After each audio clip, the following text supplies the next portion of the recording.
Close your eyes now, dear listener, and let your body sink deeper into the comfort of where you rest.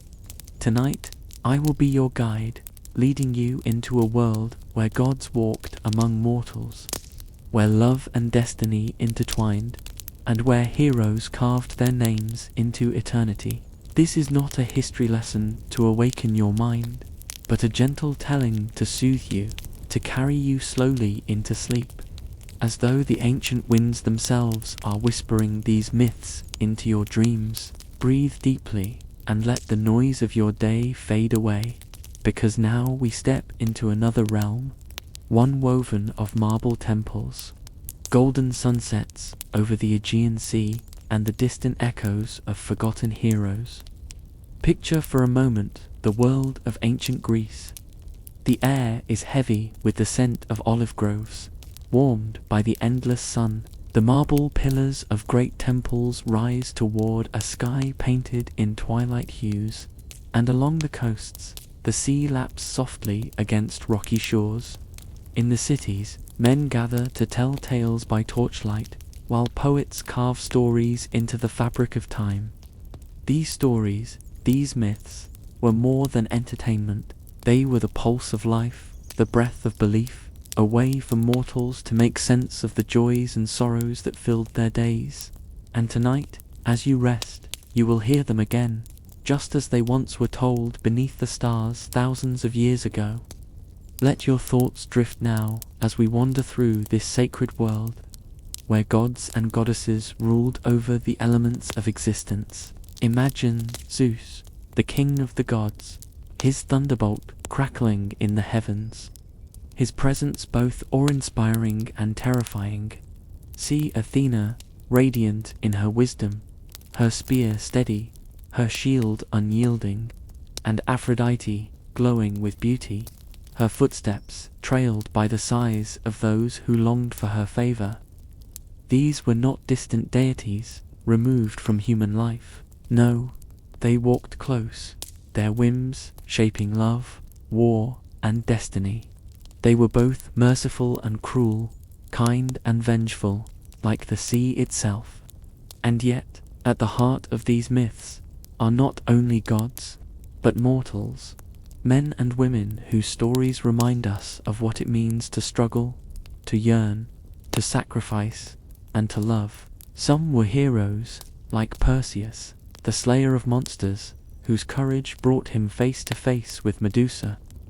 Others were tragic figures, such as Orpheus, whose music could charm even the stones, but whose love led him into the depths of the underworld. These are tales of triumph and despair, of battles won and loves lost, stories that speak not only of glory, but of the fragile humanity within us all. As you drift closer to sleep, imagine you are seated in an ancient amphitheater under a velvet sky. The air is cool, the stone beneath you worn smooth by countless generations. A storyteller steps forward, their voice carrying across the hushed crowd. Their words weave through the night, painting pictures of heroes, gods, and lovers whose fates have been entwined since the dawn of time. And as you listen, you to become part of this gathering, a dreamer among dreamers, a soul waiting to be carried away on the current of myth. There is comfort in these tales, though they are filled with both joy and sorrow, for they remind us that every struggle, every longing, every small act of bravery or kindness has meaning. Just as the gods shaped the lives of mortals, so too do we shape our own destinies with the choices we make, with the love we give, and with the courage we hold in our hearts. In these myths, you will hear echoes of yourself, softened into symbols, magnified into legends. So now, let the world of myths surround you. Imagine the flicker of torchlight against temple walls, the scent of wild thyme carried on the wind, the quiet hush as the storyteller begins. Let your breathing slow as the rhythm of the tale becomes your rhythm. As the rise and fall of words become waves upon which your thoughts drift further and further out to sea, You are safe here, in this story, in this dream. And as you prepare to journey deeper into these myths, I want you to know, you are not just a listener. You are part of the story itself. Tonight, you walk alongside the heroes. You feel the weight of their trials, the warmth of their love, and the power of their courage. Tonight, you are welcomed into the company of gods and mortals alike, embraced by the timeless bond of storytelling. Rest now, for the tale is about to begin. Let go of all else, and allow yourself to be carried into the heart of Greek mythology, where every word is a lullaby, every image a dream, and every moment a step closer to peaceful sleep. Imagine now that the night has deepened around you. The stars shine brighter, scattered across the heavens like jewels, and the soft hum of the world fades into stillness. In this moment of quiet, we step into the life of a hero, one chosen by fate to face the impossible. His name is Perseus, and his story has been told for thousands of years. A tale of bravery, of divine favor, and of the triumph of light over darkness. Let me take you there, gently, so that as the story unfolds, you feel its calm rhythm carrying you ever closer to sleep. Perseus was the son of Danae, a mortal woman whose beauty was so great that even the gods could not resist her. Danae's father, fearful of a prophecy that her child would bring about his downfall, locked her away in a tower of bronze. Yet destiny cannot be caged, and Zeus himself, king of the gods, came to her in the form of golden rain. From that shimmering light, Perseus was born, a child of both mortal blood and divine spark. Even at his birth, his story was already woven into the threads of fate. As he grew, Perseus became strong and noble, his heart guided by love for his mother and by a quiet courage that others could see even in his youth. But life, as it often does in these myths, was not simple. A cruel king named Polydex desired Danae for himself, yet he despised her son to rid himself of Perseus. Polydex devised a challenge that seemed certain to bring about the young man's end. He demanded that Perseus bring him the head of Medusa. Now Medusa was no ordinary foe. She was a Gorgon, cursed by Athena, with hair of writhing serpents and a face so terrible that one glance would turn any who saw her into stone. Even the bravest warriors would not face her, for how could one fight a monster whose gaze alone was death? Yet Perseus, though his heart trembled at the thought, did not turn away. He accepted the challenge, not out of arrogance, but because he loved his mother and wished to protect her from the cruel designs of the king. The gods, moved by his courage, lent their aid. Hermes, fleet-footed messenger of Olympus, brought Perseus a sword sharp enough to cut through stone. Athena, goddess of wisdom, gave him a polished shield, gleaming like a mirror, so that he might face Medusa without meeting her deadly gaze. And Hades himself granted him the helm of darkness, which cloaked him in invisibility. With these gifts, Perseus set forth on his perilous quest. Picture him now, walking alone through vast lands, across seas and mountains, the air cool against his skin, the weight of destiny pressing upon his shoulders. Nights were long, and the stars were his only companions, yet he did not falter. Guided by the whispers of the gods, he made his way to the dwelling of the Gorgons, hidden in a place where few dared to tread. At last, he found them. The sisters of Medusa lay asleep in their lair, their monstrous forms twisted in eternal torment. And there, among them, lay Medusa herself. Her face, though unseen, was said to be both terrible and strangely beautiful, marked by the curse of the gods. Her hair writhed with living serpents, their tongues flickering in the darkness, their hiss echoing like whispers of doom. Perseus stood still, his breath steady, his heart calm. He lifted Athena's shield, not to protect himself, but to gaze upon the reflection of Medusa without meeting her eyes.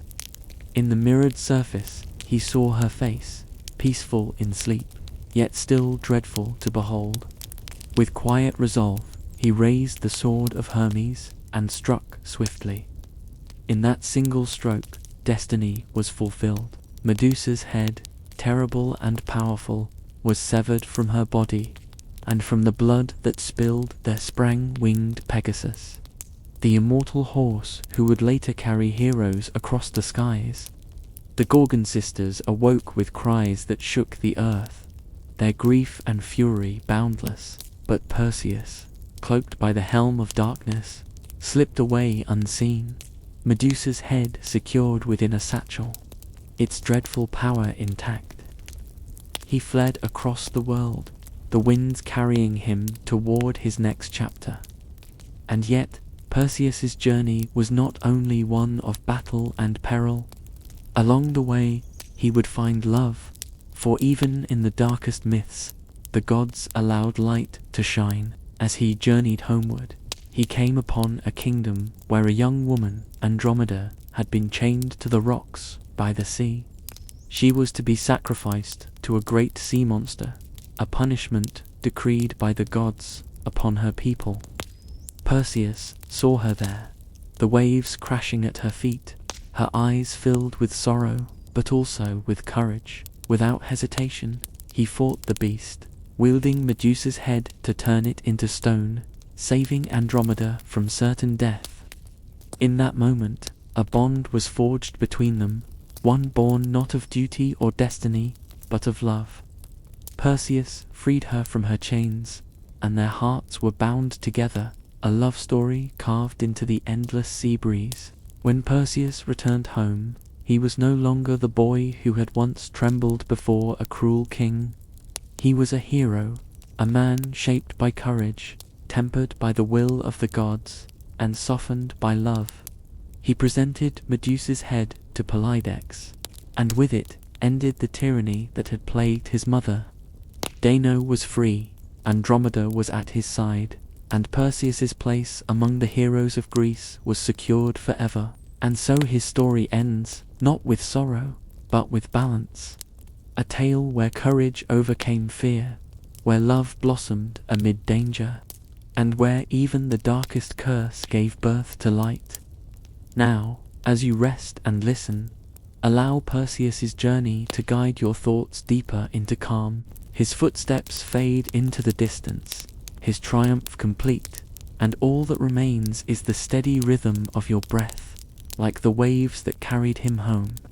Let the weight of his sword fall away, let the shimmer of Athena's shield dissolve into quiet, and let your body grow heavier with each passing moment. For like Perseus, you to have faced your day, you to have walked your path, and now you may lay your burdens down and drift into the safety of sleep. Imagine now, as you rest deeper into your pillow, that the world around you is dissolving into a softer, slower rhythm. The night air is quiet, and with each breath, you allow yourself to sink into stillness. In this quiet, I'll guide you gently into another part of the myth, the beginning of Perseus, a story woven not only from battles and quests, but from destiny, divine intrigue, and the threads of love and fate that always guide the lives of heroes. Our story shifts to Argos, a kingdom where a prophecy would set into motion events that would ripple across the ancient world. Acrisius, the king of Argos, longed for a male heir, yet fate denied him. The oracles, those who were believed to speak with the voices of the gods themselves, gave him words that shook him to his very core. It was foretold that his daughter's son, his own grandchild, would one day bring about his death. Prophecies in Greek myth are not simple warnings, but inevitable truths. Acrisius knew he could not ignore such a fate, and so he devised a plan to defy it. His daughter, Dano, was kept in a bronze chamber, sealed away from the world, guarded so that no man might come near her. Acrisius believed that by isolating her, he could prevent the prophecy from ever coming true. But one cannot lock away destiny. The gods, with their own desires and powers, often intervened in the affairs of mortals. And so it was with Dano. Zeus, the king of the gods, took notice of her beauty and purity, in a form both mysterious and wondrous. He entered her chamber as a shower of golden light, some say golden rain, that spilled into her prison and became flesh. From this union, Perseus was conceived, a child born of both mortal and divine blood.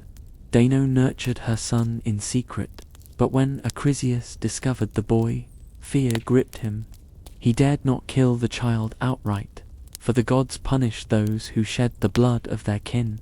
Instead, he chose another way.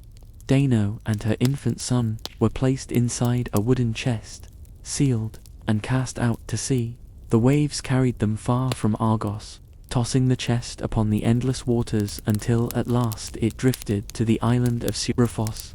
There, the chest was discovered by a fisherman named Dictys, a humble man with a kind heart. Dictys took in Dano and Perseus, raising the boy as though he were his own kin.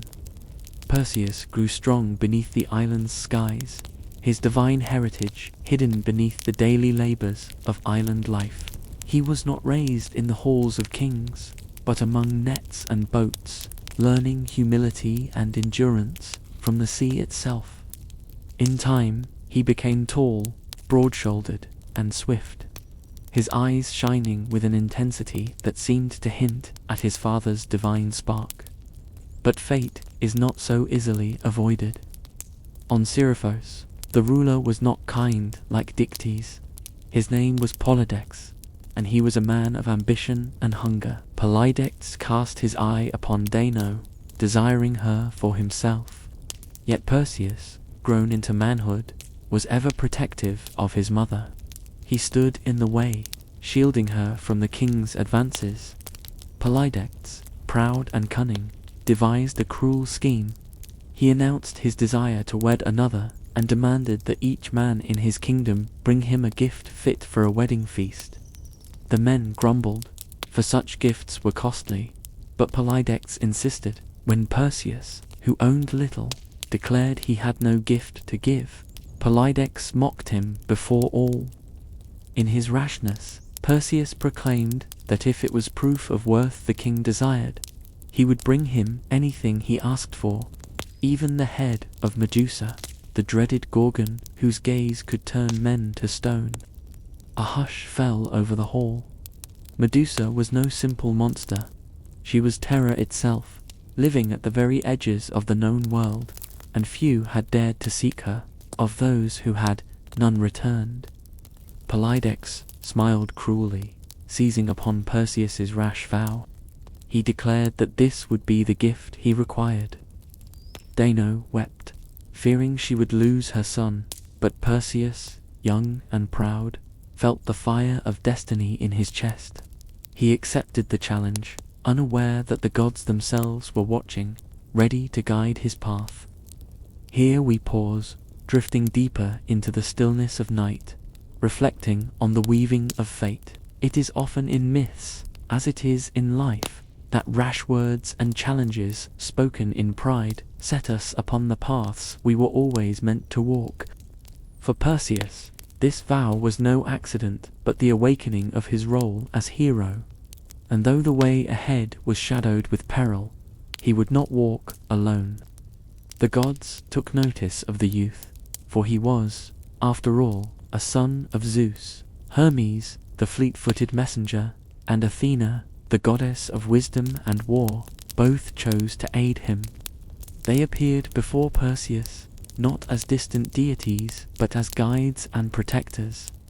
Hermes, with his winged sandals, offered swiftness to carry Perseus across the sky. Athena gave him her shield, polished to a mirror's brightness. For only by looking at Medusa's reflection could he hope to face her without turning to stone. These gifts were not merely tools, but symbols of divine favor. a reminder that Perseus was chosen not by chance, but by design. Still, even with the gods' blessings, the quest required more. Medusa dwelled far beyond the reaches of ordinary men, and to find her, Perseus needed knowledge. Thus, his journey began, not with swords or battles, but with seeking wisdom. He would travel first, to the Grey Sisters, ancient beings who shared one eye among them, to learn where the Gorgons lived. These sisters, old as time itself, were feared and revered, but Perseus, bold and clever, would wrest the knowledge from them. And so the young hero set out, his heart steady, his will unbending. Each step he took was a step into destiny, guided by both courage and divine aid. His love for his mother was the quiet flame behind his resolve. For every choice he made was to protect her from Polydex's cruelty. In this, we see not only a tale of heroism, but also one of love. A son's devotion, powerful enough to carry him into the jaws of death itself. As you listen to these words, let the waves of this story lull you deeper into rest. Picture Perseus setting sail from the island's shores, the sea winds tugging at his cloak, the night sky vast above him, stars shimmering like watchful eyes of the gods. The world around him is alive with fate and mystery, and just as he drifts into the unknown, so too do you drift deeper into your own dreams. You are safe, you are guided, and like Perseus, you are exactly where you are meant to be. This was the rise of Perseus, the beginning of his quest. A journey born of prophecy, shaped by love, and guided by the divine. Ahead lies the path to the Grey Sisters, the hidden realm of secrets, and beyond it, the lair of Medusa herself. But for now, let your mind rest here, with the hero at the threshold of his destiny, and allow the calm to carry you gently onward. Settle a little deeper where you are, and let the shoreline of thought grow quieter, as if the tide were slipping out across polished stones. We return to the young hero, not amid clamour, but in a hush.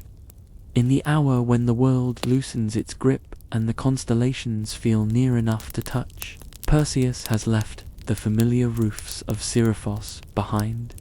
He has folded his love for his mother into his ribs, like a warm ember, and stepped into the geography of legend. The wind is a slow companion. The sky is a deep bowl of silver.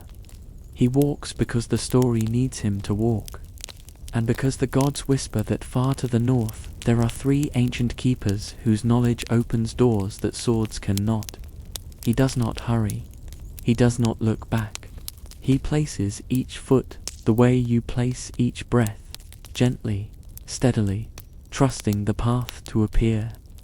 The world changes as he goes. The trees grow sparse and then spare, their trunks pale as bone. The air carries a clean bite that clears the head and brightens the stars. Hermes keeps an easy distance, a presence felt more than seen, the way a current moves beneath a vessel and turns the keel by kindness rather than force. Athena's attention is cooler, like moonlight on a still lake, but it is also near, and Perseus senses it whenever his thoughts begin to tangle.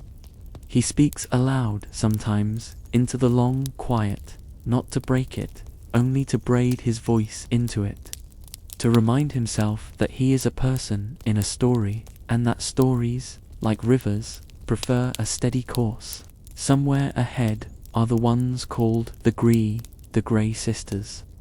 Older than many mountains and wiser than most roads, 3 lives sharing one sight. To reach them is to knock on the door of the necessary question. Their dwelling is not a fortress.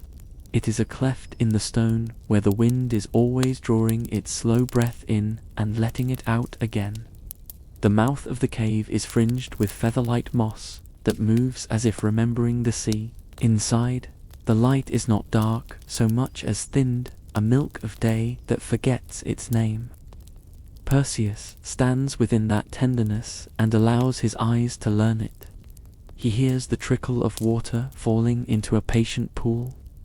He hears the soft scrape of fabric and the very old music of elders at rest. The grey sisters speak before they are seen, their voices plating together like 3 strands of the same strand. They ask who comes, though of course they already know. He answers with his name and his mother's, with the island that sheltered him, with the truth that he seeks a path to the Gorgons and a way to spare those he loves from a cruel man's hunger. The Gree do not scold, do not strike. They belong to a time before the habit of shouting answers. They ask for the token they pass among themselves, the single eye they share, a clear stone set in a ring of living whiteness that travels from palm to palm like a travelling moon. In the breath between one sister's reach and another's receiving, Perseus steps forward. His hand is quick, but his face is kind. He cups the eye like a bird and holds it against his heart, not as a captor, but as a borrower. He speaks to them with a voice that never rises, promising that he will return the sight the moment he has the help he seeks. The cave listens. The pool listens. The sisters tilt their heads toward the place. His words touch the air, and they measure the weight of his promise. What they yield is not a map scratched on bark or a line of marching orders. Wisdom rarely comes so stiffly dressed. They give him pieces of a road, spoken as images you could dream with your eyes open. Walk until the mountain wears a crown of cloud and the pines lean like pilgrims toward the sea. Find the stream that runs without sound and the rock where no shadow gathers at noon. There you will meet those who do not live where men live, the nymphs who attend the borders of the seen and the unseen. From them you will receive what cannot be taken by force. They will place into your hands a pouch that keeps what it must keep, a cap that darkens you from watchers, and shoes that lift the feet without breaking the sky. Only then will the way bend toward the sisters of dread, whose sleep is deeper than many winters and whose waking would break the heart of noise. Perseus listens, as if listening were a craft. He repeats the images back to them so their shapes will not blur, and as he does, he is careful to keep his breath even, to let gratitude ride on the tide of his speech. He takes a step nearer and returns the eye with both hands, lowering it as one lowers a candle toward a waiting flame. The smallest sister laughs, a sound like a kettle beginning to simmer. The tallest nods in a rhythm that matches the water. The third presses her fingers to the stone and then to Perseus's forehead in a benediction older than language. One of them tells him that pity is a blade sharper than any iron. One tells him that the truest strength is restraint. One tells him that even monsters remember the person they were before the turning. He leaves them with the cave at his back and the lesson at the center of his chest, walking lighter than he came. The road to the nymphs is not long if you walk it without counting. Hours pass in the color of pewter and then warm toward copper as the day leans west. He finds the pines as told, their bodies bowing toward the far water as if in prayer. He finds the stream that makes no sound, not because it is frozen, but because it has learned that even a brook can be a quiet place where thinking rests. He finds the rock that refuses shadow and stands upon it, feeling a stillness rise through his bones. When they come, the nymphs do not arrange themselves like a procession. They are the rustle in the needles, the soft foot at the edge of sight, the wake of a smile reflected more in the air than in a face. They greet him by the name his mother used when she bent over his cradle. They offer him water, and when he drinks it, the world tastes like noon in an orchard and the shoulder of someone you trust. They show him the gifts without speech, because the right things explain themselves. The pouch is soft and strong, the color of a shade cast by olives, and its mouth closes with a thought. The cap looks like a piece of dusk, a bit of evening you could slip over your head to become a rumor. The sandals are woven of willingness and wind. When he slides his feet into them, they know him, the way a boat knows the person who has always belonged to its hold. Hermes approves with a brightness you might mistake for the flash of a distant scale beneath a wave. Athena moves the polished shield in a small circle, so that it catches a star and teaches it to sit in the metal like a tame thing. They do not clap him on the shoulder or send him out with heroic noise. They trust the way a gardener trusts morning, and in that trust Perseus feels himself lengthen into the room his courage has been building. Twilight gathers, and the nymphs make a place for a lesson that belongs here and nowhere else. He practices not looking directly at what harms, finding in the mirror of the shield the world rendered softer and safer, as if danger itself becomes unwilling to shout when shown its reflection. He measures his breath by the sway of needles high above, and the sandals answer by lifting him no higher than the smallest wish. He lowers the cap over his hair and feels his edges blur until even his own worry cannot grip him. He ties the pouch at his side and hears the thread slip through the mouth, as if the bag were whispering a promise to keep what it must keep without strain.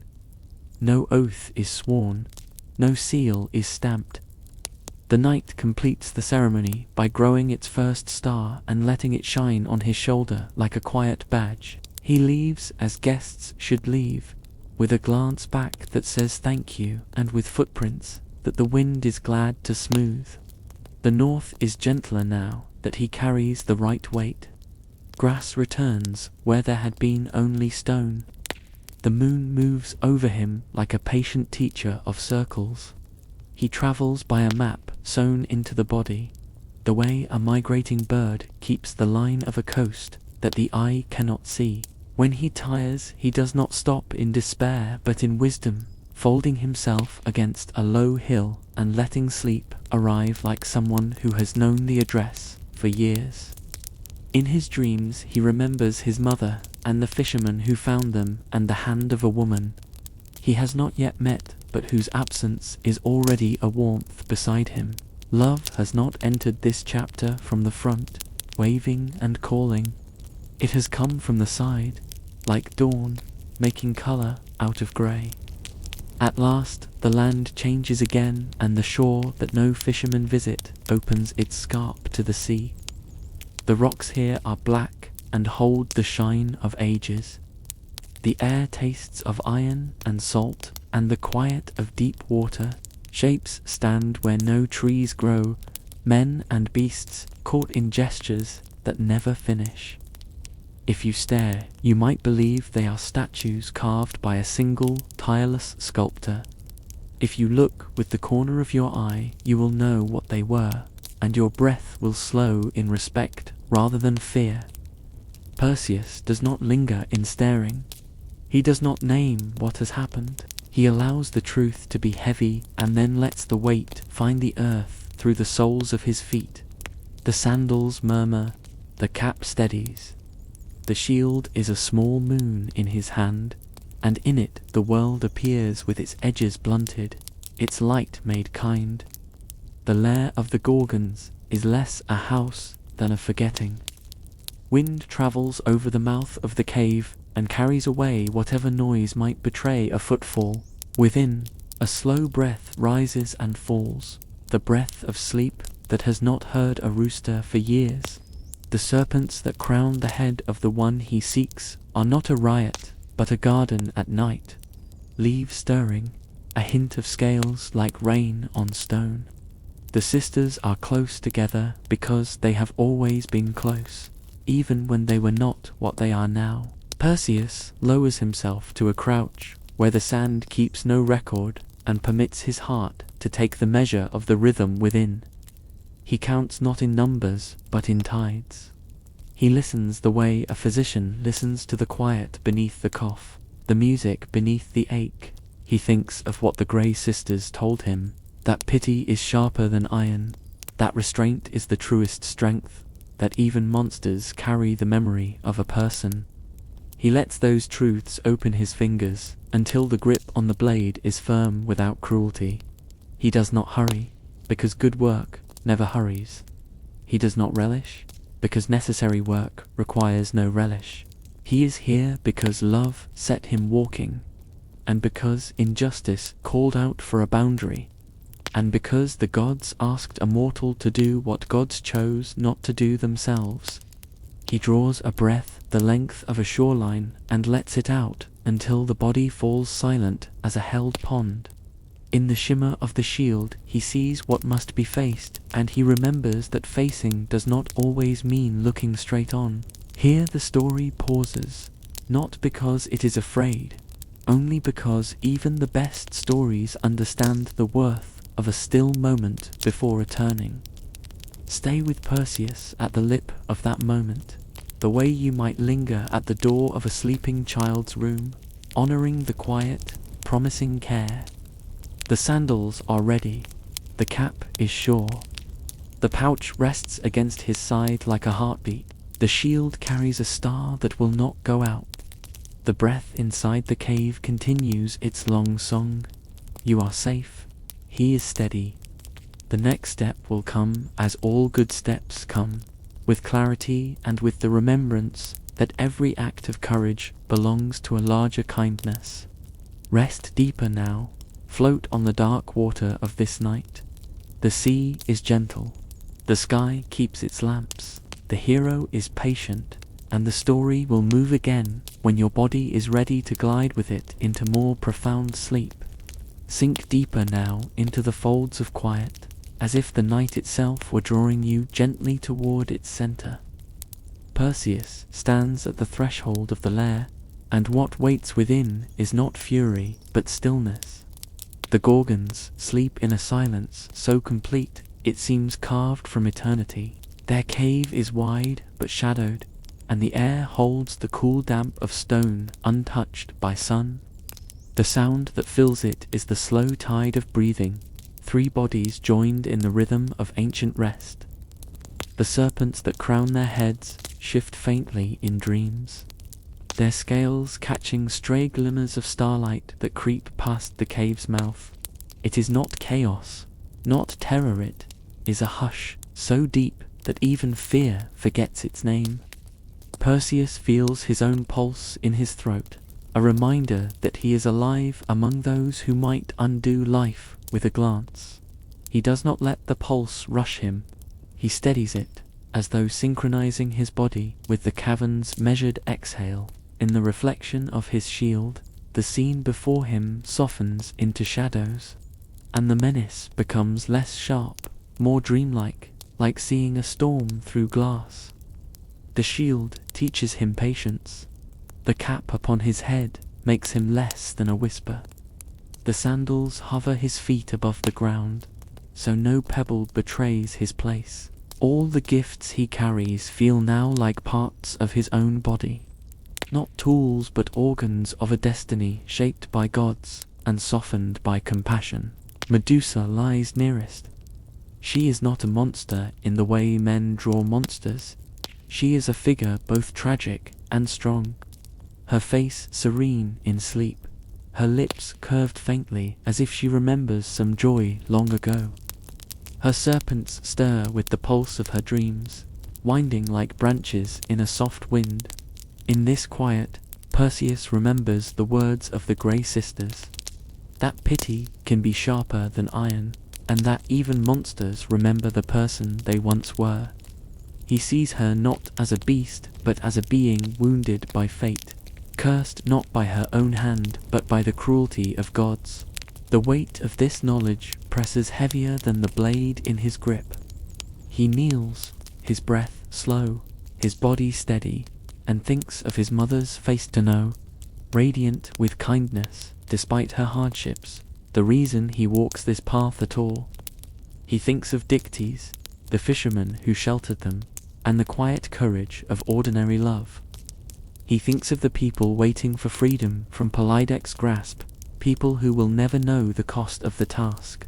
Love is here, not as thunder, but as the whisper that steadies his hand, as the warmth that keeps his courage from tipping into cruelty. Heroism, too, is here, but not the kind that shouts its name. It is the silent choice to act, to bear the burden that others cannot. The serpents stir more sharply. A flicker of wakefulness brushes the edges of the cave. Perseus does not waver. He raises the polished shield, seeing Medusa's reflection like a painting alive with breath. His body moves not with violence, but with a grace that feels inevitable, like water finding its way downhill. The sword arcs silently. There is no roar, no thunderclap, only a sudden stilling of motion, a long exhale that seems to empty the cave of breath itself.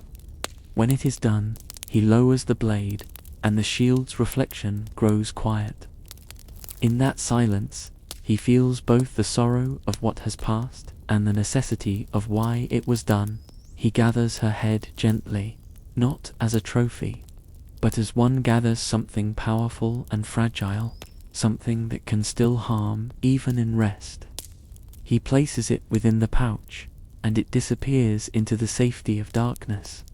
The cavern seems to sigh. The air lightens, as though the curse that lived here has loosened its grip. The remaining sisters shift in their sleep, but Perseus does not linger. He moves with the sandal's quiet blessing, slipping out into the night where the stars are waiting. When the sea wind greets him again, it is not with the sting of salt, but with the balm of release. He looks once more at the horizon, feeling not triumph but humility. The gods set him this task, but it was love that guided his hand. Love for his mother, love for freedom, love for the simple rightness of easing the burden of others. Heroism, he knows now, is not thunder but patience, not conquest but compassion beneath the blade. And so he begins the long walk back, the head safe at his side, the stars above him like 1,000 quiet guardians. Each step carries both the weight of sorrow and the strength of mercy, balanced in the heart of one who has seen the face of dread and chosen stillness over rage. You may rest here with him, feeling that same balance in your own chest, the knowledge that even in the darkest caves, courage can be tender, and love can be the hand that steadies the sword. The sea stretched endlessly before Perseus, a living expanse of silver under the quiet gaze of the moon. His small boat cut through the waves with gentle rhythm, each crest and fall carrying him further from the dark land where Medusa's fate had been sealed. In the satchel, slung across his shoulder, rested the severed head of the Gorgon, wrapped carefully to shield the world from its terrible power. It was not triumph that weighed most heavily upon him now, but the sobering awareness of what he carried, an object of both victory and tragedy, of horror and sorrow. The rhythmic sound of the waves against the hull and the soft sweep of wind across his face became a lullaby, one that blurred the boundaries of waking and dream, as if the gods themselves were cradling him in the vastness of the night. Perseus thought often of Medusa, and not only as the monster the stories had told. In those final moments before he struck, he had glimpsed something that made him pause, an echo of grief, of rage born from betrayal. Once, she had been a maiden devoted to the goddess Athena, a figure of beauty, innocence, and hope. The punishment that transformed her had been cruel, an eternal solitude marked by a curse she had never sought.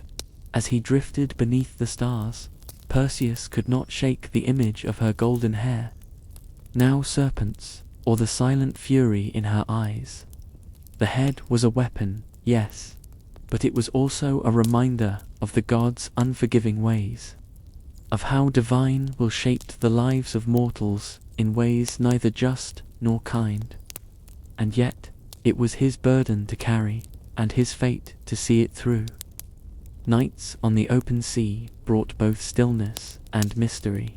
Perseus would lie back in his boat and gaze upward, where the stars stretched like a jeweled tapestry.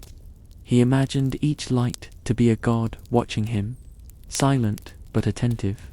Hermes, he believed, whispered on the wind, guiding him when the horizon seemed featureless and endless. The sound of wings sometimes stirred the air, and though he saw nothing, he felt reassured that the messenger god hovered near. Athena's presence was quieter still, not in sound but in clarity. Each time Perseus doubted himself or grew weary of the journey, a calm strength would settle into his chest, as if the goddess placed a steadying hand upon his shoulder. His thoughts often turned to Dino, his mother, waiting anxiously in the kingdom of Sirivos. He remembered her voice, soft as it had been when she cradled him as a child, singing lullabies that carried warmth into the darkest nights. She had endured so much cast into the sea with him as an infant, forced to live under the unwanted attention of King Pol. She was the reason he had braved this quest, the reason he had risked his life. For her, he would face monsters, storms, and the wrath of gods. The thought of her eyes lighting up upon his return filled him with a warmth that rivaled the chill of the ocean air. It was a reminder that love was not only found in romance, but in devotion, in loyalty, and in the unbreakable bond between parent and child. Days blended into nights, and Perseus began to notice the world around him with new eyes. Dolphins leaped beside his vessel as if escorting him home. Once, he saw a great eagle wheel in slow circles above him, its cry sharp and commanding, like an omen. The wind carried scents of distant land salt, pine, and flowers unseen. Each of these moments became a story in itself, weaving into the larger fabric of his journey. He realized that heroism was not only in the slaying of monsters, but also in bearing the weight of what came after, in finding grace within solitude, in listening to the whispers of the world, and in staying true to one's path even when no one was watching. There were trials along the way. Storms would rise suddenly, black clouds unfurling like banners of doom, waves clawing at his small boat. In those hours, when thunder cracked and lightning split the sky, Perseus gripped the oars with aching arms and fought against the fury of Poseidon. He cried out, not in fear, but in defiance, refusing to yield to the god who had once conspired against Medusa. Each storm passed, leaving him drenched and exhausted, but alive. He came to see these tempests as more than tests. They were reminders of his fragility, and yet also of his resilience. Even the sea, vast and merciless, could not claim him while the gods willed his journey forward. It was during one calm twilight, when the horizon bled with the colors of fading sun, that Perseus encountered something that would change him forever. Along the rocky shore of an island, he saw a figure bound in chains, her form illuminated by the glow of fire-red skies. It was Andromeda, daughter of Cepheus and Cassiopeia, condemned by her parents' arrogance to be sacrificed to a sea monster. Her beauty was striking, not in a way that weakened him, but in a way that called forth the noblest part of his soul. She stood with her head held high despite her chains, her eyes reflecting both fear and unyielding dignity. The sea roared as the creature approached, its monstrous body rising from the depths with a roar that shook the very earth. Perseus knew at once that this was not a moment to hesitate. With Athena's shield upon his arm, and the reflection of Medusa's head in its bronze surface, he turned the beast to stone. The ocean froze mid-wave, the spray crystallizing around the petrified monster, leaving Andromeda safe upon the rocks. He freed her from her bonds, and in that instant, love blossomed not as a fleeting spark, but as a steady flame, one born from shared struggle and salvation. Their bond deepened as Perseus continued his voyage with her at his side. Together they spoke of the lives they had left behind, of kingdoms and responsibilities, of freedom and burdens. For Perseus, Andromeda became more than a companion. She was proof that even within the cruelty of fate, there could be mercy, there could be connection, and there could be love. She saw in him not only the hero who had saved her, but the man who carried sorrow and strength with equal measure. Their journey became one of hearts as well as miles, a weaving of destinies that neither had expected but both embraced. As the coast of Seriphos finally neared, Perseus felt the weight of his quest settle more heavily than ever. The head of Medusa remained sealed in its satchel, pulsing with a silent menace, while beside him stood Andromeda, a living reminder of hope. The stars above seemed to shimmer with approval, their quiet glow watching over him as he prepared to face the final part of his journey. Yet, even as the end drew near, he understood something vital, that the true gifts of the gods were not the weapons they had given him, nor the victories they had demanded, but the lessons whispered through trial and triumph, resilience in the face of storms, compassion in the presence of sorrow, and the courage to love even when surrounded by darkness. And so Perseus sailed on, the sea calmer now, his heart both heavy and light. Ahead waited the kingdom, his mother, and the reckoning with Polydex. Behind lay Medusa, storms, and shadows. Yet in this balance of past and future, loss and love, he felt at peace. For he had walked with gods, faced monsters, and still remained a manor son, a lover, a hero. And in the quiet embrace of the night sea, he knew that the story of Perseus was not one of conquest alone, but of endurance, humility, and the unbreakable spirit of one who journeys through darkness to bring light. The shores of Seriphos came into view beneath the morning sun, golden light spilling across the waves as if the heavens themselves sought to welcome Perseus home. The small boat creaked gently as it neared the island, and in that sound was the echo of countless nights upon the sea nights, of storms, of stars, of whispers from the gods. But now, with Andromeda by his side and Medusa's head sealed tightly in its satchel, Perseus felt both relief and a heavy solemnity.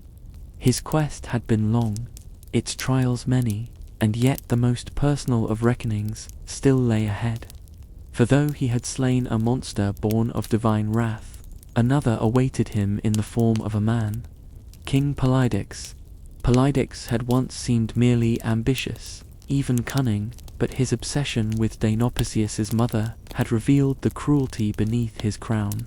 It was his insistence, his manipulation, that had driven Perseus into this perilous journey in the first place, demanding the impossible. The head of the Gorgon, it was a command meant to rid him of the boy he saw as an obstacle, never believing Perseus could succeed. Yet now, as the boat's prow kissed the sands of Seriphos, Perseus carried the very proof of his triumph. And though his heart yearned to rush to his mother, to assure her of his survival, he knew first that justice must be answered. Andromeda looked upon him with quiet strength as they stepped onto the shore.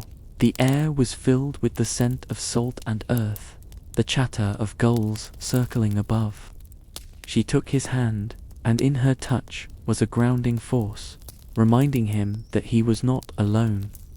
Perseus turned toward the village, each step upon the familiar earth-stirring memories of childhood.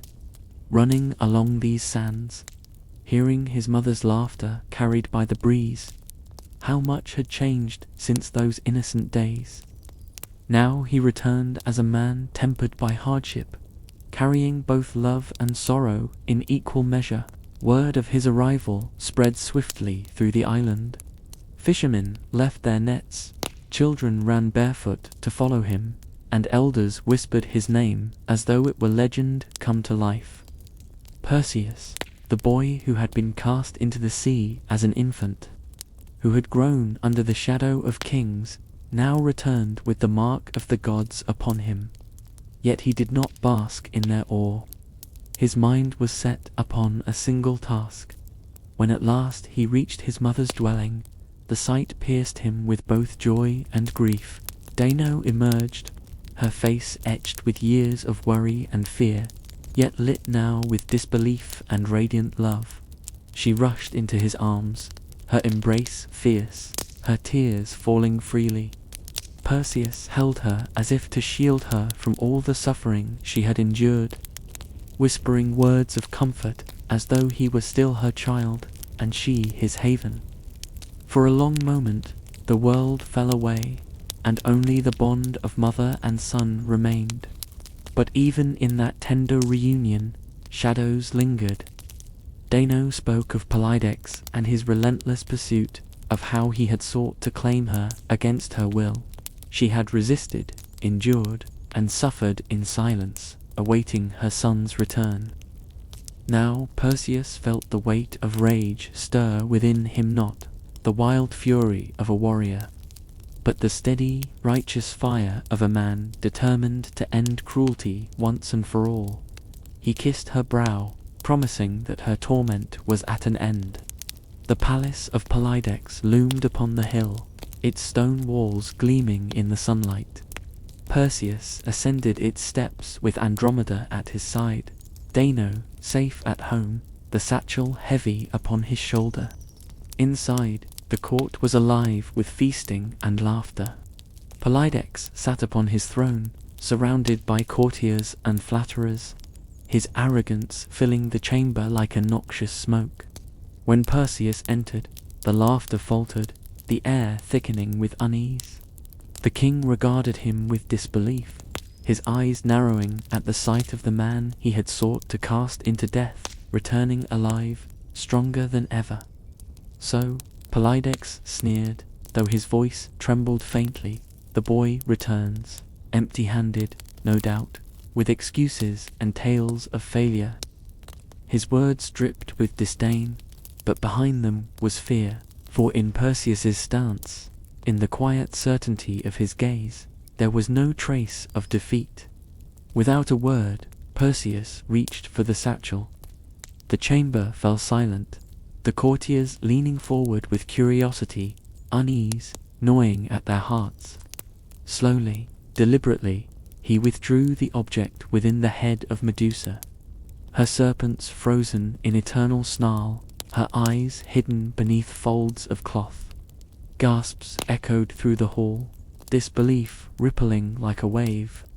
Polydex rose from his throne, his face blanching, his bravado faltering. "You demanded the impossible," Perseus said, his voice calm yet carrying the weight of thunder. "And the gods themselves bore witness to my journey. Here is the proof of my victory. And here, Polydex, is the end of your cruelty." With that, he cast aside the folds of cloth. The head of Medusa, though lifeless, still held its dreadful power. The eyes of those who gazed upon it turned to stone, their bodies frozen mid-breath, mid-gesture, as though the very moment of their arrogance had been captured forever. The courtiers became statues of fear, their laughter silenced for all time, and at the center of it all, Polydex, his face, twisted in horror, was transformed into unyielding stone. The chamber was still. Only Perseus and Andromeda remained untouched, shielded by the wisdom of the gods and the careful angle of Athena's gift. Perseus replaced the head within its satchel, the silence echoing louder than any cry. Justice had been served not through blind rage, but through the very weapon Polydex had once sought to use as his undoing.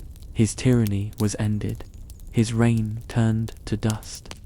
When word spread through Seriphos of what had transpired, the people did not weep for their king. Instead, they rejoiced quietly, relieved of his cruelty, grateful to the hero who had delivered them. Dano was free at last, her dignity restored, her life her own once more. Perseus, though hailed as a savior, felt no triumph in the act. He had seen too much suffering to revel in vengeance. To him, It was not glory, but necessity, the final step in protecting those he loved. That night, the island gathered upon the shore. Fires burned bright against the dark sky, their crackle mingling with the steady hush of waves. Songs rose into the air, not of conquest, but of gratitude, of hope renewed. Perseus sat with Andromeda, her head resting upon his shoulder, as his mother watched with eyes alight with peace she had long been denied. For the first time in many years, the island knew serenity, yet within Perseus lingered a quiet understanding. His journey was not truly ended. The gods had marked him, and their gaze would never leave him. He had faced monsters, storms, and kings, and he knew that fate was not so easily appeased. But for this moment, this fleeting, fragile moment, he allowed himself to rest, to breathe, and to bask in the warmth of love and freedom. He held close the knowledge that heroism was not in the slaying of monsters alone, but in the gentle embrace of those one fought to protect, in the quiet strength of choosing compassion over cruelty, in the enduring fire of love that even gods could not extinguish. And so Perseus's tale on Seriphos closed with peace hard-won, with a mother freed, a kingdom unburdened, and a hero whose heart carried not only the scars of battle, but the tender light of hope. The days that followed the fall of Polydex passed like gentle tides, washing away years of tension and fear that had gripped Seriphos. The people, once bent beneath the will of a cruel king, began to walk lighter, their laughter returning, their voices free to carry songs across the island winds. In this newfound peace, Perseus felt a stillness he had long been denied. For the first time since the gods had drawn him into their designs, he could stand upon the familiar sands of his home and breathe, deeply knowing his mother was safe, knowing love and family were no longer bound in chains of tyranny. Yet even within this serenity, Perseus understood that his story was far from complete. The gods had not chosen him idly, nor had fate guided his hand only to free a single island. No, the weight of destiny was still upon his shoulders, and with it came a burden that stirred quietly in the satchel he carried, the head of Medusa. Its power was terrible, its curse eternal, and though it had served him in righteous justice, Perseus knew it was not his to keep. Such a weapon, born of divine punishment, could not remain in mortal hands without endangering those he loved. It was both a prize and a danger, a relic that belonged to gods, not men. And so Perseus began to ponder what must be done. At night, when Andromeda lay beside him, her presence a balm against the restlessness of his mind, he would gaze at the stars and wonder how long the gods would allow him to hold such a treasure. His victories had been won with their aid, and he knew Athena and Hermes still watched, their hands ever guiding his path. Perhaps, he thought, it was already decided. Perhaps the time had come to give back what he had taken. It was on one such night, as the waves whispered against the shore and the firelight flickered low, that Perseus rose and opened the satchel.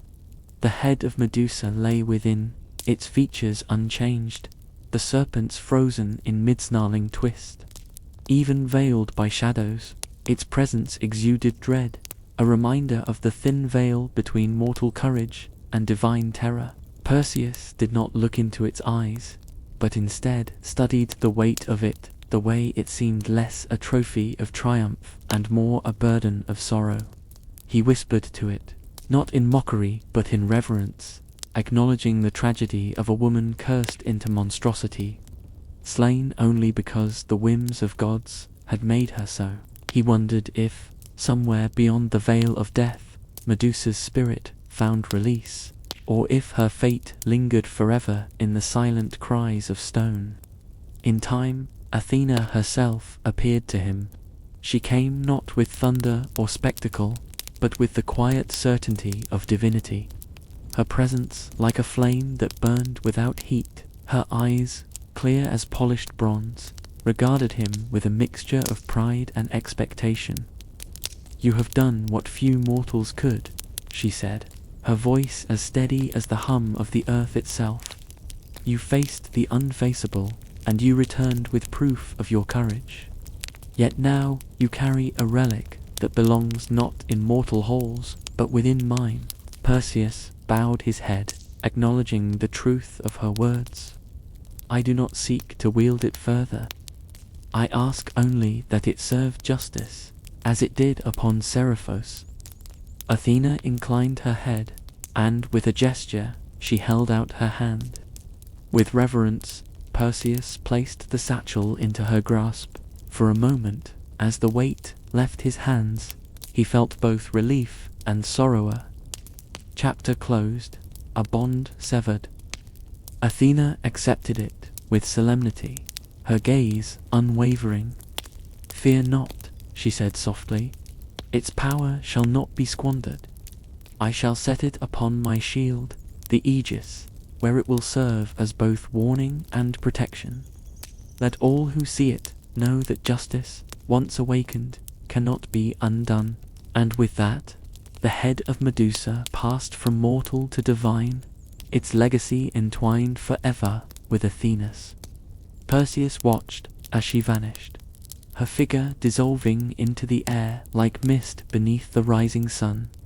The satchel was gone, but in its place was a sense of finality, as though a burden had lifted from his very soul. From that moment forward, Perseus's deeds spread far beyond Syria. Bards carried his story across the Aegean, weaving songs of his courage, of the Gorgon's defeat, of Andromeda's rescue. Children listened wide-eyed to the tales, tracing his journey among the constellations where stars whispered his name.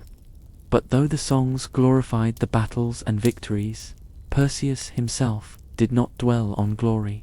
To him, the truest measure of his journey was found not in monsters slain, but in the peace he had restored, the love he had discovered, and the quiet strength of family reunited.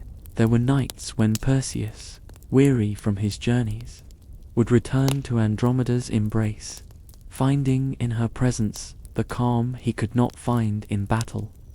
He would tell her of distant lands, of strange people and their customs, of the constant pull of destiny. She, in turn, would tell him of her quiet hours spent tending to their home, of the children's laughter, of the small joys that made life whole. In these exchanges, there was balance, his world of gods and danger, tempered by her world of hearth and heart. But love in their story was not without sorrow. The prophecy of Acrisius still loomed, casting its shadow even upon their happiness.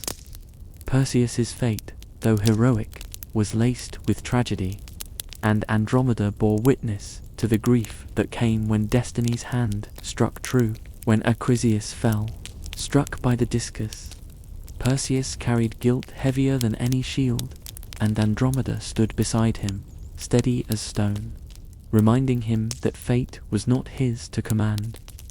In her voice he found forgiveness, and in her gaze he remembered that love could outlast even the cruelest decree of the gods.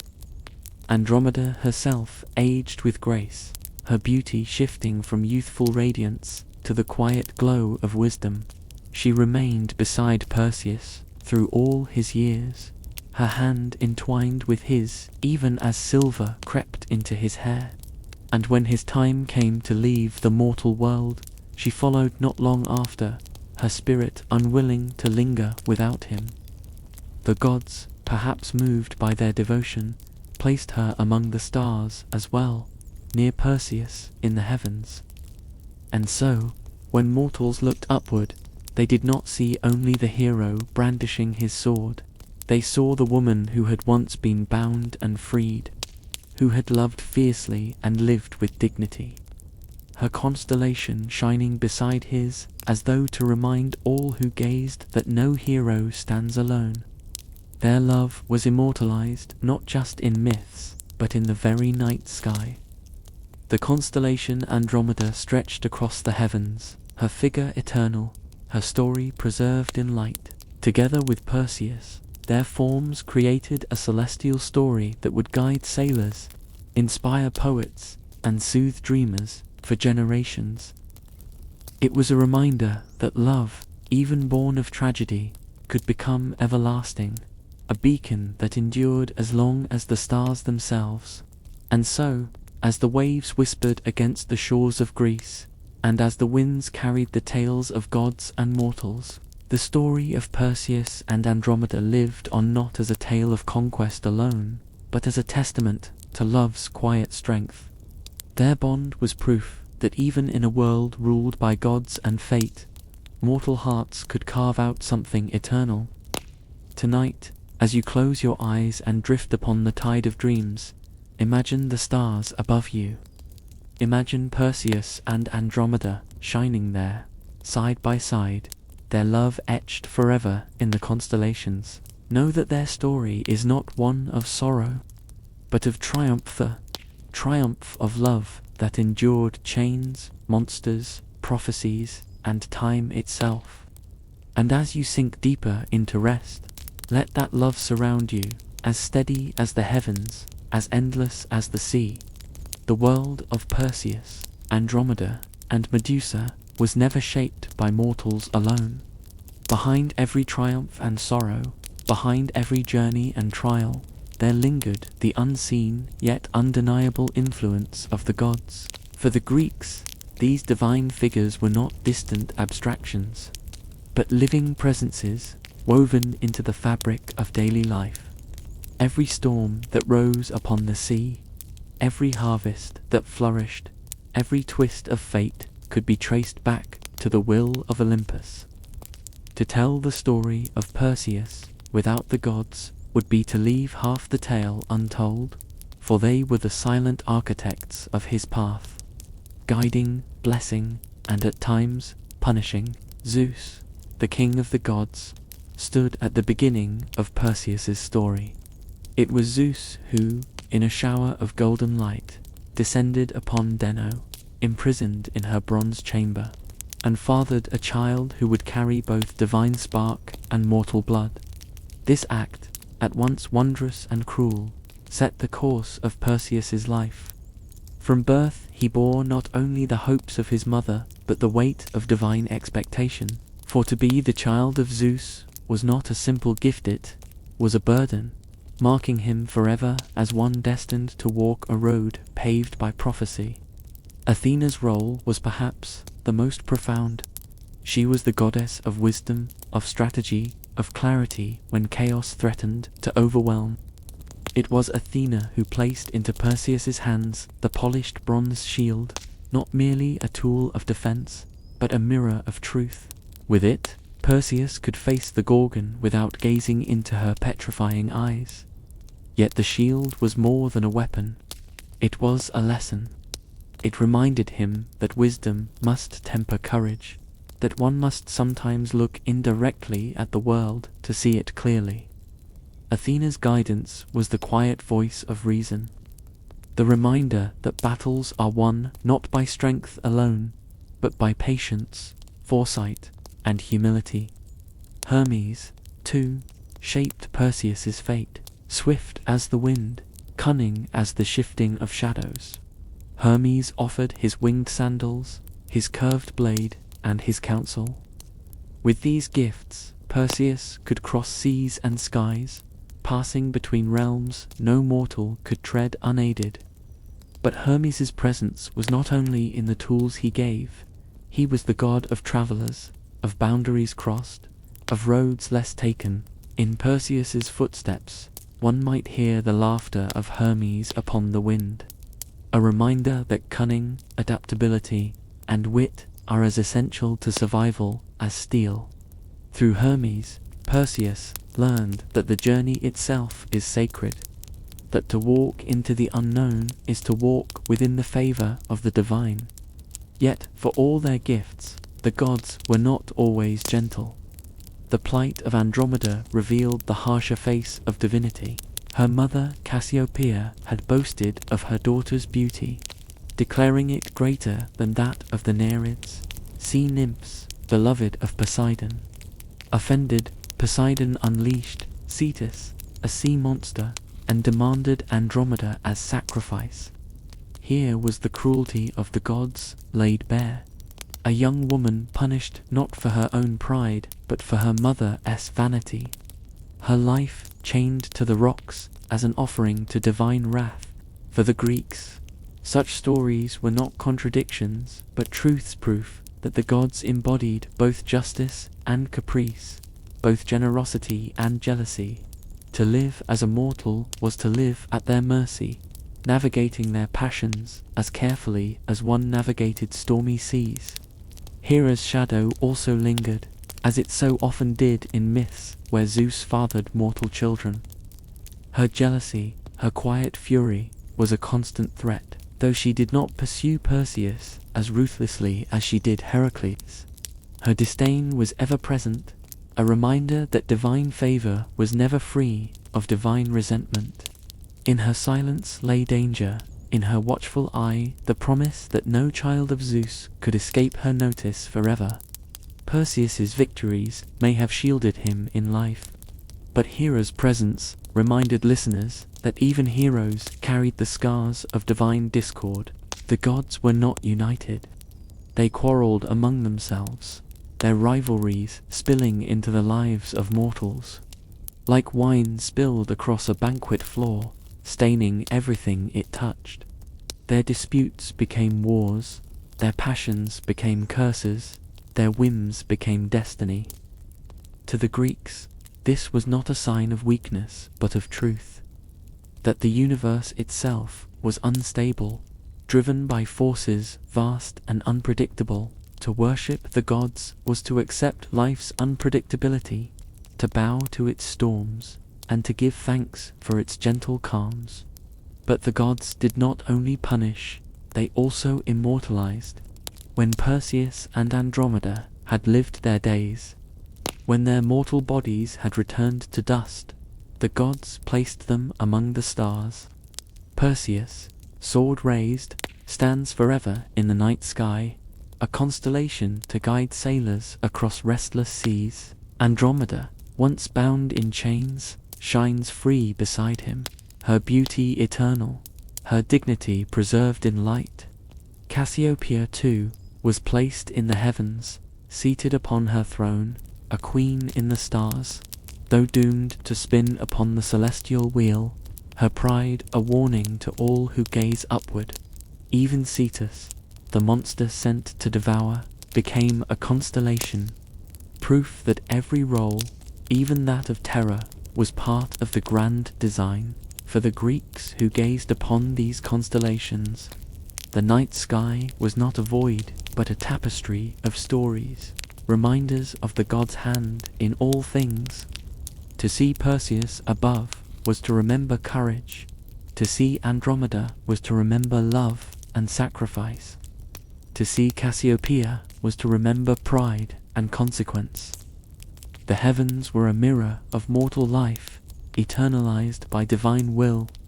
And so the story of the gods' role is not one of kindness alone, nor of cruelty alone. It is a story of balance, of light and shadow, of gifts and burdens.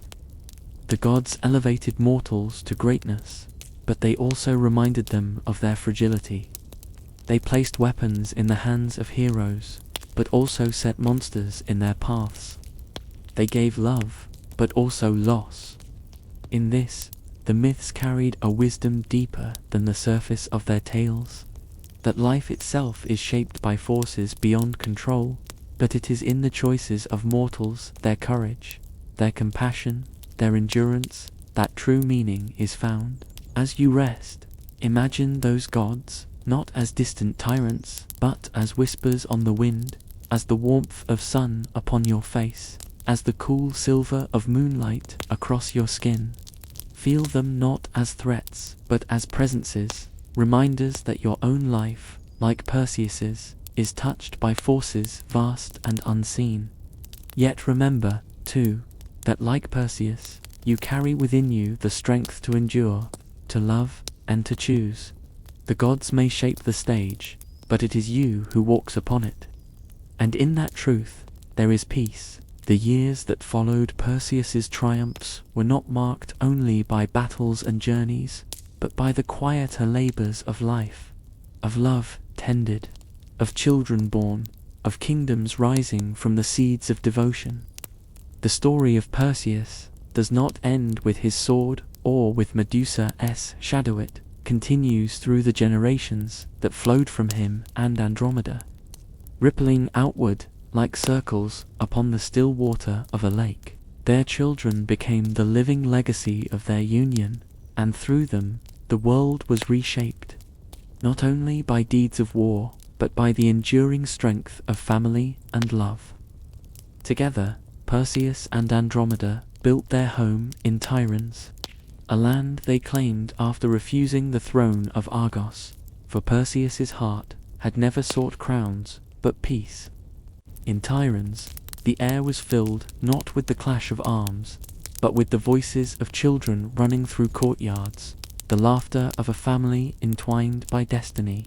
Each child born to them carried both mortal tenderness and divine spark, a mingling of Perseus's strength and Andromeda's resilience.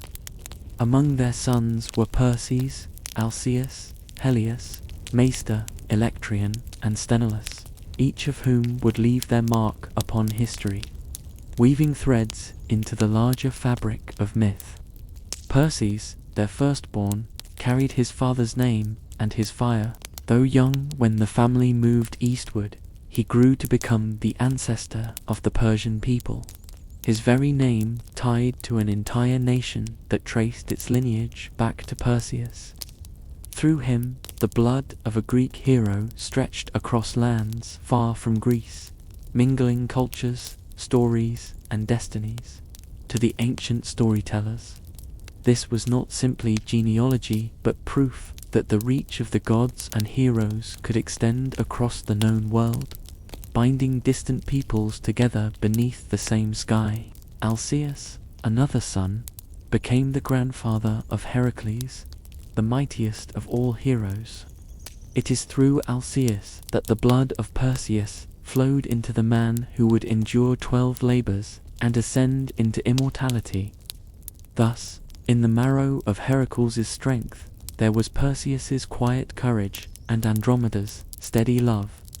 In the laughter of their grandchildren, the echo of Medusa's defeat and the freedom of Seriphos lived on. Their family was not merely a line of kings, but a river of heroes, each inheriting both the burdens and blessings of their lineage.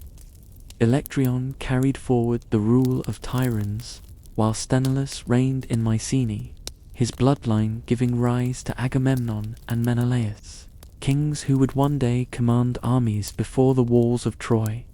Through them, the story of Perseus reached even into the Iliad, whispering beneath the clash of bronze and the lament of poets. The children of Perseus were not forgotten figures, they were the roots from which entire epics grew, binding one myth to another until all of Greece's legends were linked by threads of family, love, and fate. For Andromeda, motherhood became not a retreat from her story, but a continuation of her strength. Once bound upon the rocks of sacrifice, she now became the rock upon which her family stood. She was a queen, yes, but more than that. She was the beating heart of her household, the source of wisdom, the gentle force that guided her children's growth. Perseus, though often drawn to journeys and duties demanded by the gods, always returned to her, his anchor amid the tides of fate. Their love, tempered by trials and crowned with constellations, did not fade but deepened, becoming the soil in which their family flourished. The people of Tiryns looked to them not as distant rulers, but as parents of the land itself.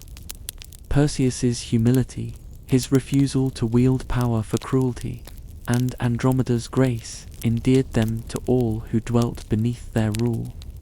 Farmers, shepherds, and fishermen would speak of the king who once slew monsters, and the queen who once defied the will of gods, as if they were kin rather than sovereigns. Their palace was not a fortress of pride, but a hearth of warmth. A place where the fires burned not for war, but for the stories and songs of their children. Yet fate is never silent, even in peace. Perseus, who had once carried Medusa's head, never forgot the weight of prophecy. He knew that in every hero's story lingered the shadow of sorrow, and so he taught his children not only strength but humility, not only valor but kindness, for power, he would tell them as they gathered at his feet, is nothing without love, and love is nothing without patience. His words became lessons passed from one generation to the next, echoing far beyond his own years.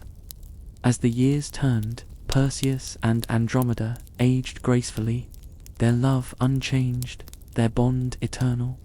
When Perseus looked into the sky at night, he saw not only the stars that bore his name, but the constellation of Andromeda shining near him.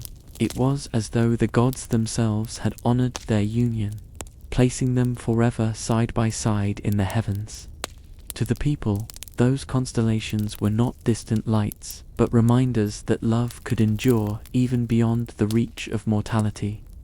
That courage and compassion left marks not only upon the earth, but upon the very fabric of the cosmos. Their children grew, their grandchildren spread, their line became the bedrock of Greece's greatest legends.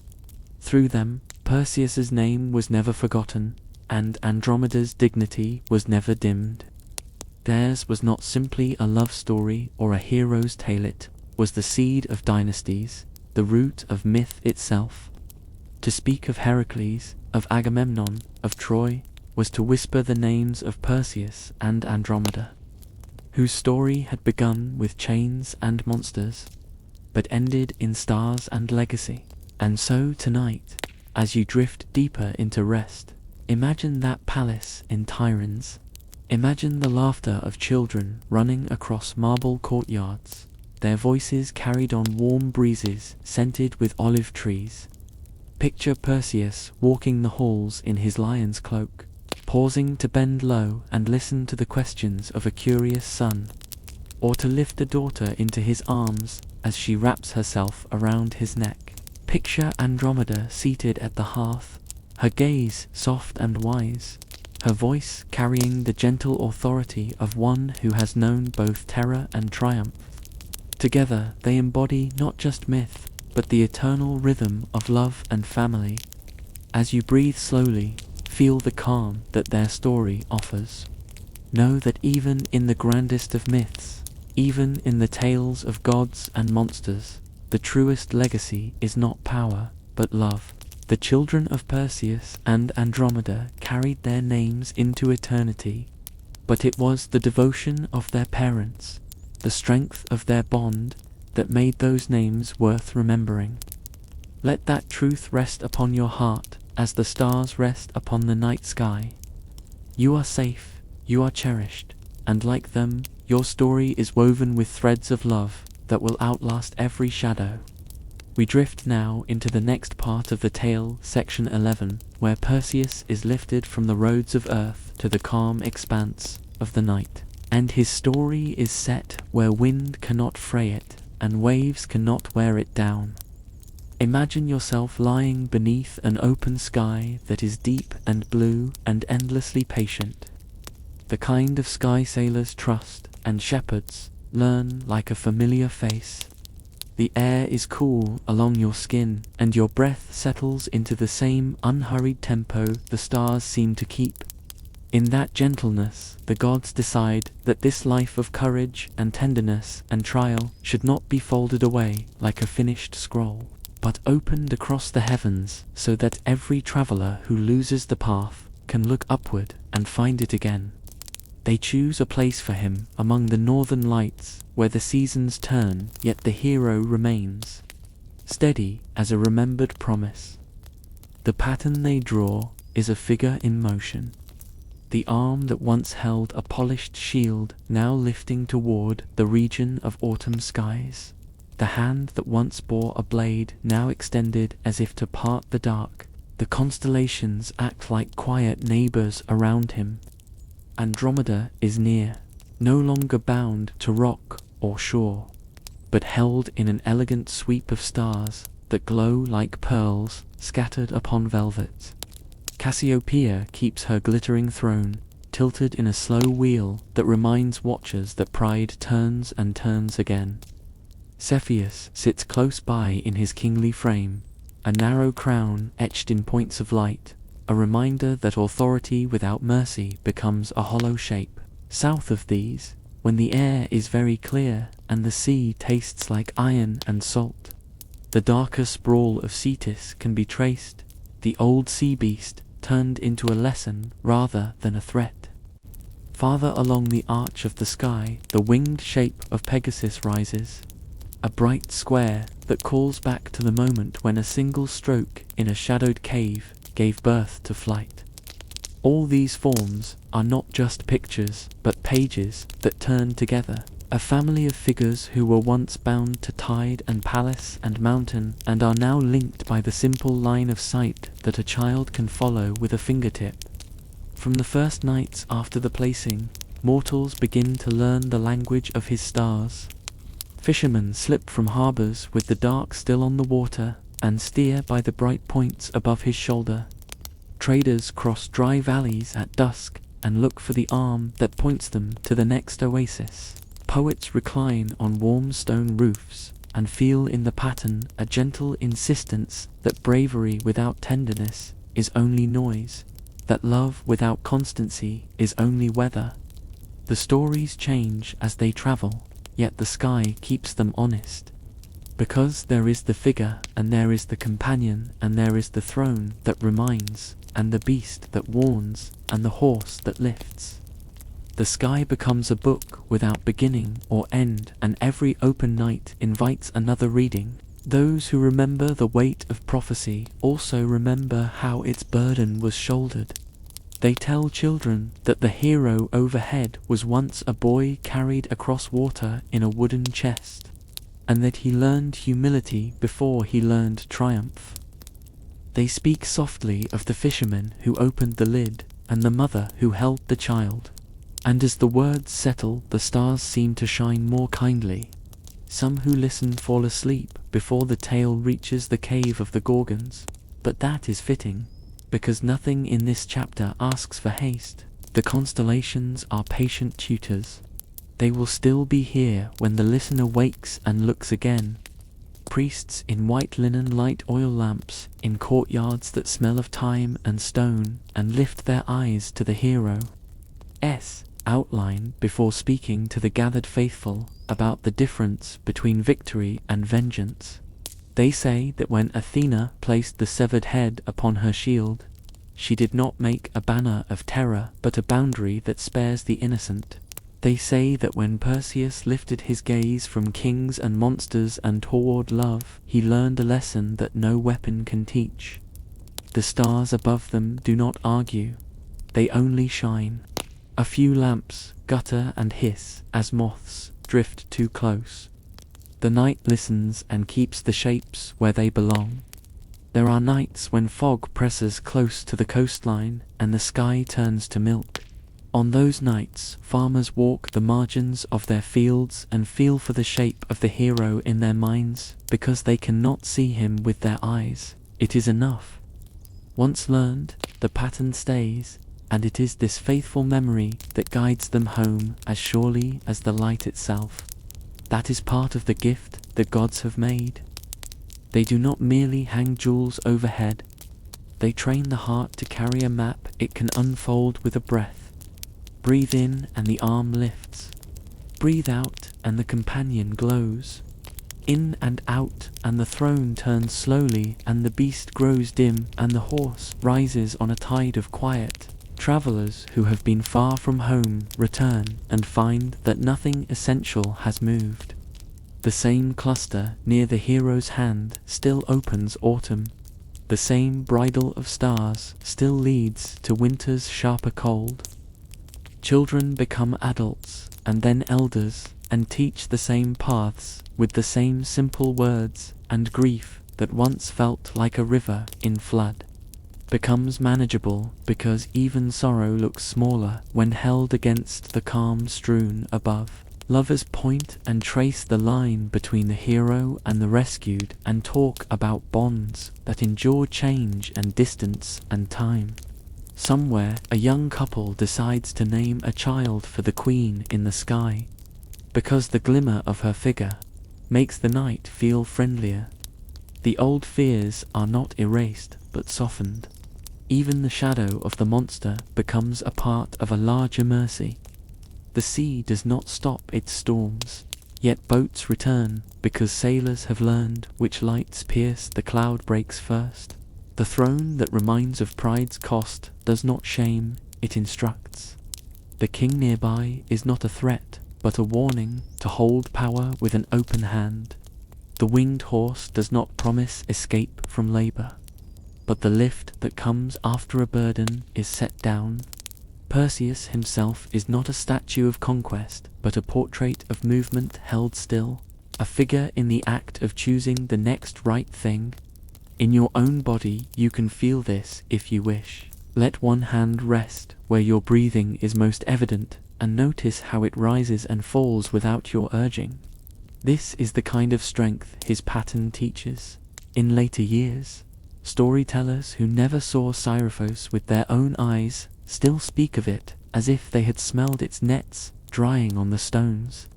They string the names of the children who came after and make a necklace that links to other epics and other shores. And always the necklace closes with a clasp of light overhead. The hero-esque constellation becomes a doorway that leads to the great campaigns and the long voyages and the gentle household scenes that are also part of courage. Even when empires shift and new gods are named, the familiar figure remains and quietly refuses to be forgotten. He is still a sign that some stories are too generous to belong to a single century. When winter comes and the air takes on that clean edge that makes sound carry, the hero stands higher and brighter, and fires seem warmer under his gaze. Small communities gather on ridgetops to celebrate the turning of the year. They pass cups from hand to hand and offer food to anyone who walks into the circle. Someone recites how love rescued love on a shore of chained rock, while the tide rose, and how the rescue did not end the work of living, but began it in earnest. Someone else points to the queen above and says that dignity can survive even after humiliation. The group hums a melody and the smoke lifts in a column that would hide the stars if the stars were not so steadfast. As the night deepens further, imagine yourself among them or apart from them, wherever rest comes more sweetly. If you like, picture the hero's outline just above your forehead, like a crest painted there by quiet light. Picture the companion just beside your shoulder as a warm presence. Picture the throne and the king and the beast and the winged horse, retreating to a respectful distance so that they are there if needed and absent if not. You are not being asked to remember every name and every story. You are only being held in a posture of looking up, and this looking up has always been enough to make heavy thoughts loosen and drift. In time, the gods themselves fall silent and let the sky do the speaking. They understand that some gifts mature only when left alone. The constellations endure without commentary, and the world rolls beneath them, and every night is a chance to feel a little more at home. If sleep has already reached you, let it take what it wants and leave you only with a sense of being If you are still listening, let your breath match the distance between one bright point and the next. The space is generous, the steps are small, the path is clear. Perseus remains where the gods set him, not to command the darkness but to make it gentle, not to end all danger but to show that courage and love can be taught by light. Now let the lids of your eyes close if they have not already. Let the room around you become the quiet hillside or the empty deck of a ship or the terrace where someone has left a cup of warm drink to steam beneath the stars. The hero is above you, and the beloved is near him, and the old lessons turn slowly in their frames, always arriving, never late. Sleep comes the way dawn will come to whatever shore you wake upon, without hurry and without noise. The heavens keep their watch, and in their keeping your own story finds its resting place for the night. The everlasting lessons of Perseus and Andromeda, the myths of Perseus and Andromeda, do not end with battles, kings, or even constellations. They endure because they hold lessons that linger like echoes across centuries, lessons whispered not only to poets and philosophers, but to every listener who has gazed at the stars or dreamed of courage. Their story is not frozen in the past. It moves like water, flowing into each generation that hears it. And tonight, as we walk gently through the last chapter, we find not the noise of triumph, but the quiet wisdom their lives still speak. At its heart, the story of Perseus is a reminder that strength is not measured in muscle or steel, but in the willingness to bear burdens with patience. Perseus faced monsters, yes, but he also faced choices that demanded restraint. When he lifted his sword against Medusa, it was not with cruelty but with necessity. When he carried her head, he did so not as a trophy but as a burden to be given back to the gods. His life reminds us that true heroism lies not in destruction, but in the humility to carry power without letting it consume the heart. Andromeda's lesson is perhaps gentler, yet no less profound. Bound to the rocks, she might have been remembered only as a victim, a sacrifice to pride and divine wrath. Yet she emerges as more than that. She is a figure of resilience, who endures injustice with dignity, who steps into freedom not with bitterness, but with love. Her story reminds us that even when fate seems merciless, even when chains bite into the skin, the human spirit can endure. And in enduring, it can transform chains into stars. Together, Perseus and Andromeda's love teaches us of balance, the harmony between action and compassion, between courage and tenderness, his sword and her silence, his journeys and her steadfastness, blend into a union that shows us love is not only passion, but partnership. It is not only the rescue, but the life that comes after. It is not merely the constellation, but the quiet mornings, the laughter of children, the patience of years. Their love endures because it reflects what we all long for: to be seen, to be cherished, to stand together against the storms of life. The gods, too, play their part in this lesson. Their presence reminds us that life is shaped by forces beyond our control. Storms rise, monsters are born, prophecies unfold. Yet within that web of fate, mortals still choose. Perseus chose courage, Andromeda chose trust. Their choices did not erase sorrow, but they shaped meaning.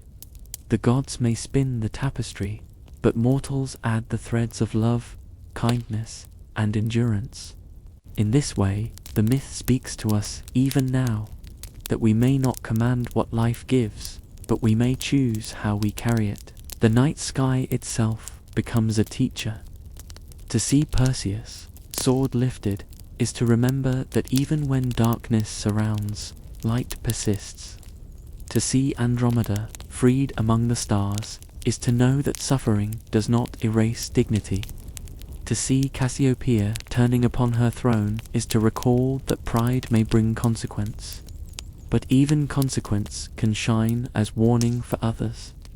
To see Cetus, the monster, is to acknowledge that fear exists but need not dominate. And to see Pegasus soaring forever is to remember that out of struggle can come flight. The constellations become a celestial library, each star a word, each cluster a sentence, telling again and again the lessons mortals must not forget. And so the myth becomes more than story, it becomes lullaby. It tells us, as we close our eyes, that courage may be quiet, that love may be steady, that dignity may endure even chains. It tells us that though gods and storms may roar, we may still walk our path with patience, with humility, with kindness. It tells us that in the end, our lives too may shine not because we conquered monsters, but because we loved, endured, and chose well. So tonight, as you rest, carry these lessons with you. Let Perseus remind you of the strength that lives quietly in your own heart. Let Andromeda remind you of the resilience that lies within your spirit. Let their love remind you that companionship and tenderness are greater treasures than crowns or victories. And let the stars remind you that though life is fleeting, meaning is everlasting. For as long as people look upward, as long as stories are told, Perseus and Andromeda will not fade. Their lessons will not fade. Their love will not fade. And you, too, may rest in that truth that your own story, woven with love and courage, becomes part of something greater, something that outlasts time itself. A gentle farewell, the story of Perseus and Andromeda, of Medusa and the gods, has carried us across seas and storms, through palaces and caves, into the very night sky itself. It is a story of courage and of tenderness, of fear transformed into love, of burdens carried with dignity, of mortals who dared to walk among the designs of the gods. And now, as the last embers of this tale begin to fade into silence, let us gather the threads gently and rest with them, as one rests with the warmth of a blanket upon tired shoulders. Perseus began his life cast into the sea with his mother, a helpless child adrift upon the waves. He rose to face monsters, not because he sought glory, but because love demanded it. Andromeda began as a maiden bound in chains, condemned for another's pride. She rose to freedom, not because fate willed it, but because love found her. Together, they became more than victims of prophecy or pawns of the gods. They became symbols of the human spirit, fragile, yes, but also unyielding, also luminous. Their story does not ask us to believe in monsters of stone or gods of thunder. It asks us to believe in the quiet strength within ourselves, the kind that endures storms and still dares to love. It asks us to remember that every chain can be broken, every labyrinth has an exit, every night sky holds a story meant to comfort us. It whispers to us that our struggles, too, may become constellations, patterns that others can follow, lights that shine even when the world feels dark. Close your eyes now and picture the sea at rest. The same sea that once carried Dano and her child now lies calm, its surface smooth as glass, its breath soft as a lullaby. The waves no longer roar with fury, but lap gently against the quiet shore. Imagine yourself there, listening to that rhythm, the eternal heartbeat of the ocean. Feel how it steadies your own breath, how each inhalation becomes a tide drawing in, each exhalation a tide flowing out. You are part of that endless cycle, part of that calm. Above, the sky is full of stars. Perseus glimmers, sword raised in eternal reminder of courage. Andromeda shines beside him, free forever from chains. Cassiopeia turns upon her throne, teaching the lesson of humility. Pegasus rises, wings wide, carrying the hope of flight.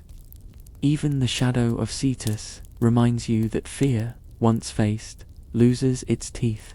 The sky is vast, but you are not small within it.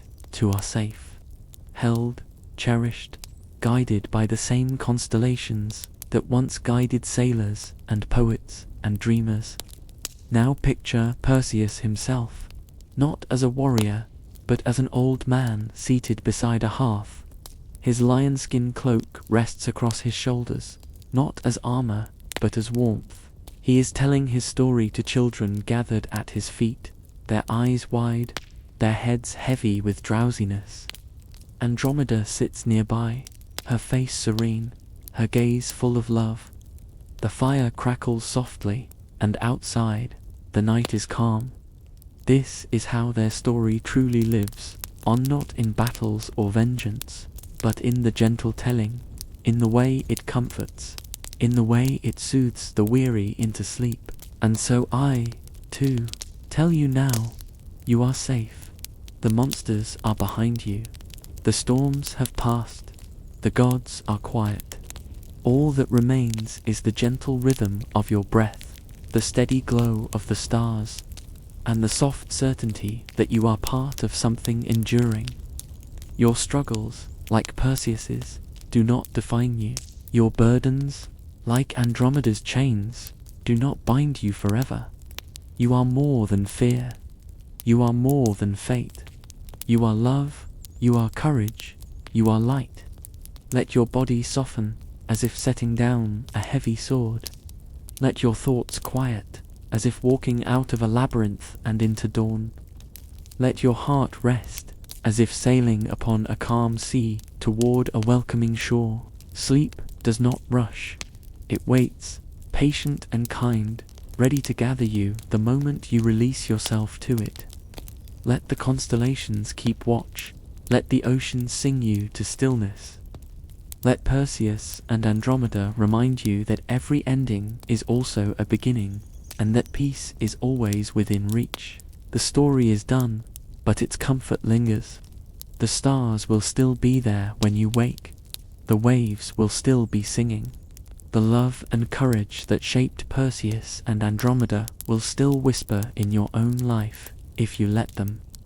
So close your eyes, breathe deeply, and drift. You are safe, you are cherished, you are loved, and now, like the hero among the stars, you may rest. Welcome to The Historian Sleeps.